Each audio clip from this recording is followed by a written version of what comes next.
reaction thought may have been a response to Islamophobia. But I was wondering if it's also an indication of just diasporic communities who, second and third generations, who need to reconstruct and reaffirm identities. Because I see this in places like where I come from, where Hindu and Islamic practitioners are trying to recreate and tend to turn towards a more fundamentalist understanding. I would agree. Again, I think the American experience. People who came to the United States from Italy, first of all, came from, in terms of their identities, from regions. They did not come as Italian. You get to El Salvador, where are you from? We're Italian. That's the first aspect. Second aspect is the people who came from Italy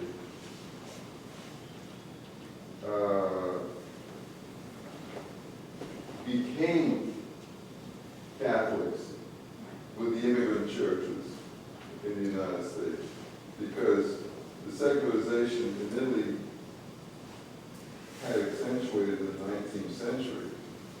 In fact, there was a fairly large meltdown of Catholicism in Italy in the 19th century. The nationalists were very secular. So they came here. One of the fascinating aspects is that people come to the United States and become not only African American, but even more so, they become religious. It doesn't matter what religion is. It is part of it. And so the strength is to make transformation, which may be happening in some ways among the second generation, not the first generation of Muslims, who now find in the mosque a kind of a foyer, which they may not find if they go to the Lutheran church, because nobody's there anyway anymore, or some Catholic church, and so on and so forth. Whereas the mosque, fascinating to me, it's a fascinating kind of transformation. Find the same thing in Durham. There's a fairly substantial Vietnamese community. Well, they came from communist Vietnam. They went to become Catholics or Pentecostal, whatever.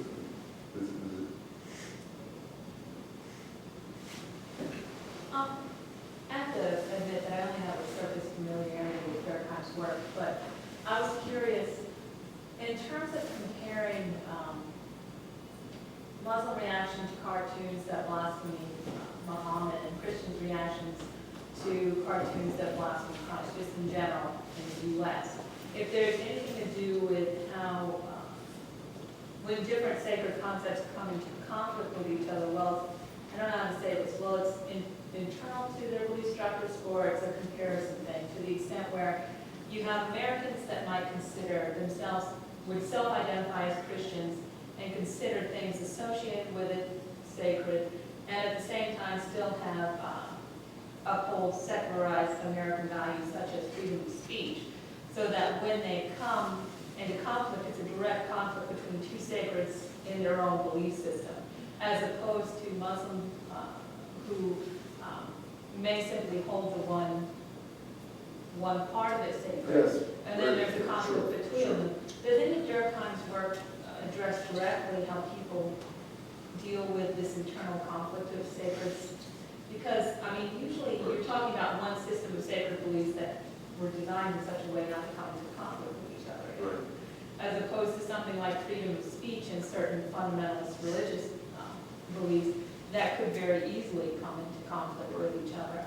And also, the idea of cartoons not only as these things that incite problems when a group is marginalized, but also as tools of marginalization. because as secularization increased, you would have an increase in atheist populations. Like you said, in Europe, the Christian foothold is almost disappearing. A lot of people aren't getting married in traditional structures like this. And it's starting to happen a little bit in the U.S., although the U.S. is still very, very religious. If the process of this starting to come is assisting in the marginalization of the Christian group, at least socially, it's not politically, it's not reflected politically and economically yet, because you get a lot of press that's anti-Christian. You're not allowed to talk about certain things in schools. I mean, it's just the beginning signs of it, but part of it is, this came first. These cartoons are acting as kind of a tools to marginalize a particular group. So it's coming from both sides. Just Fascinating sets of questions. You said you haven't read much Durkheim. Salvation lies in being Durkheim.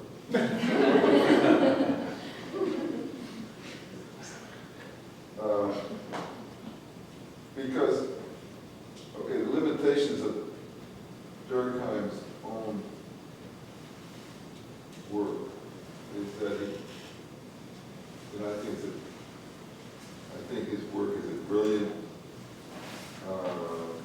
structural and interpretive analysis of religion's role in social organizations and so forth. Brilliant.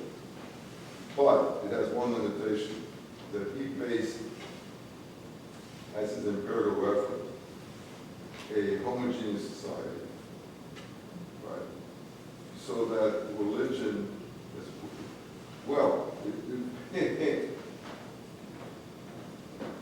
homogeneous, yes, but I have no idea whether in Australia in the 1880s, when no, he didn't, no, he stayed in Paris, but when Spencer and Gillen went and generated all this stuff, I have no idea whether the Protestant missionaries were operating among the Australian Aborigines, whether there was, the missionary factor which may have changed. I don't know about that, because that would be sort of along the lines of what you're saying. Was there any conflict at the individual level? If I'm born an Aborigine, so to speak, and here comes Protestants saying, send you to school,